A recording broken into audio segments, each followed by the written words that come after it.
여러분, 우리가 매일 쓰는 컴퓨터가 절대로 풀 수 없는 문제가 있다는 거 혹시 아시나요? 오늘 바로 그 한계를 뛰어넘는 열쇠, 양자 컴퓨팅의 심장인 큐비트의 세계로 한번 떠나볼까 합니다. 익숙한 비트의 세상을 넘어선 이 놀라운 여정, 지금 바로 시작합니다. 자, 이 숫자 한번 보세요. 10,000년. 이게 뭘 의미할까요? 거의 인류 문명의 역사랑 맞먹는 시간이죠. 이게 바로 지금 세상에서 제일 좋다는 슈퍼컴퓨터가 어떤 특정한 수학 문제 하나를 푸는데 걸리는 시간이라고 해요. 기억해 두세요. 자그마치 10,000년입니다. 근데 이건 어떠세요? 3분 20초. 네? 3분 20초요. 이게 믿기 좀 힘드시겠지만 9급의 시컴모어라는 양자 컴퓨터가 아까 그 10,000년짜리 문제를 풀어버리는데 걸린 시간입니다. 10,000년 대 3분 20초. 와, 이게 바로 양자 우월성이라는 개념의 잠재력이고요. 오늘 우리가 탐험할 새로운 세계의 시작점이라고 할 수 있죠. 그렇다면 왜 이렇게 완전히 새로운 방식의 컴퓨터가 필요한 걸까요? 답은 생각보다 간단합니다. 우리가 수십 년 동안 써왔던 이 컴퓨터들이 이제는 말 그대로 물리적인 벽에 부딪힌 거예요. 그러니까 그냥 더 작게, 더 빠르게 만드는 것만으로는 도저히 해결이 안 되는 그런 문제들이 나타나기 시작했다는 거죠. 그럼 이제 바로 그 한계를 뛰어넘게 해주는 핵심 부품이죠. 오늘의 주인공 큐비트를 한번 만나볼 시간입니다. 큐비트, 이게 뭐냐면요. 한마디로 양자 컴퓨터의 비트라고 생각하시면 돼요. 근데 이름만 비슷하지 작동하는 방식은 우리가 알던 세상하고는 완전히 차원이 다릅니다. 자, 비트랑 큐비트가 뭐가 다른지 아주 쉬운 비유로 한번 설명해 볼게요. 우리가 아는 비트는요, 그냥 탁 켜고 탁 끄는 전등 스위치 같아요. 0 아니면 1, 둘 중 하나죠. 근데 큐비트는 뭐냐? 밝기를 스르륵 조절하는 조광기 스위치 같은 거예요. 그러니까 0과 1, 즉 꺼짐과 켜짐은 물론이고 그 사이에 있는 무한히 많은 상태를 그것도 동시에 가질 수 있다는 뜻입니다. 정말 대단하죠? 큐비트의 이런 마법 같은 능력은 어디서 나오는 걸까요?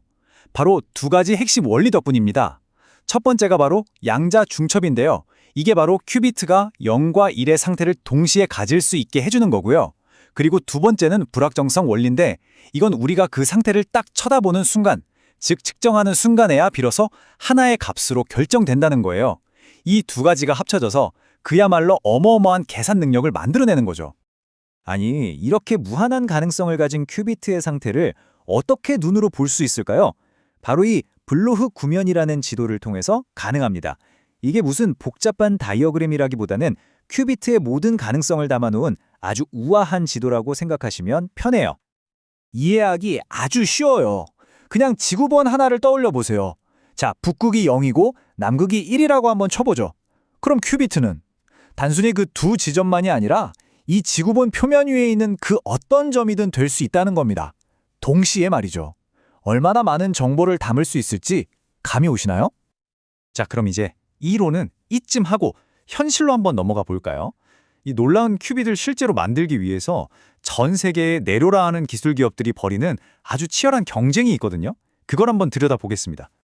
첫 번째 주자, 바로 구글이랑 IBM 같은 빅테크 기업들이 주력하는 초전도 방식입니다. 장점은요, 계산 속도가 엄청나게 빠르다는 거예요. 그런데 단점도 명확합니다. 아주 작은 열에도 양자 상태가 그냥 깨져버리기 때문에 거의 우주 공간보다 더 차가운 그런 극저온 환경을 계속 유지해줘야 한다는 거죠. 이게 보통 일이 아니겠죠? 다음은 이온 트랩 방식입니다. 이건 이름 그대로 레이저를 이용해서 이온, 그러니까 원자 하나하나를 덫에 가둬서 큐비트로 쓰는 거예요. 그래서 굉장히 안정적이라는 장점이 있죠. 하지만 상대적으로 계산 속도가 좀 느리다는 단점이 있습니다.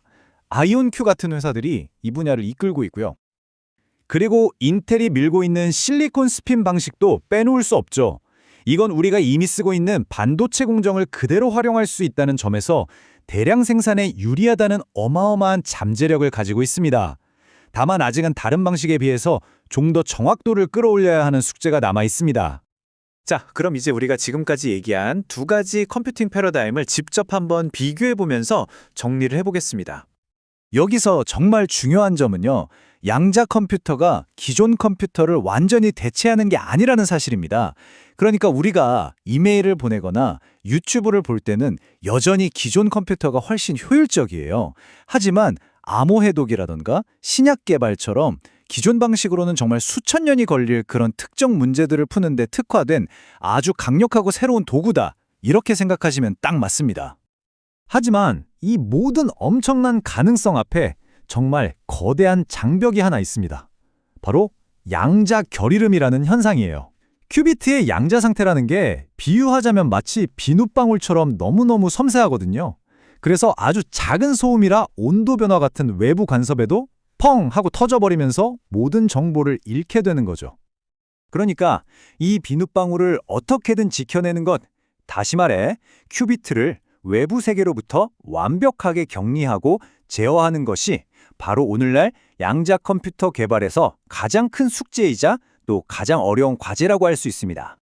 그래서 마지막으로 여러분께 이 질문을 한번 던져봅니다. 이 거대한 장벽, 결이름은 우리가 결국에는 극복할 수 있는 그런 기술적인 문제일까요? 아니면 양자 컴퓨팅이라는 이 혁명적인 꿈의 근본적인 한계로 남게 될까요? 이 혁신적인 기술의 미래가 어디로 향할지 함께 고민해 볼 만한 문제인 것 같습니다.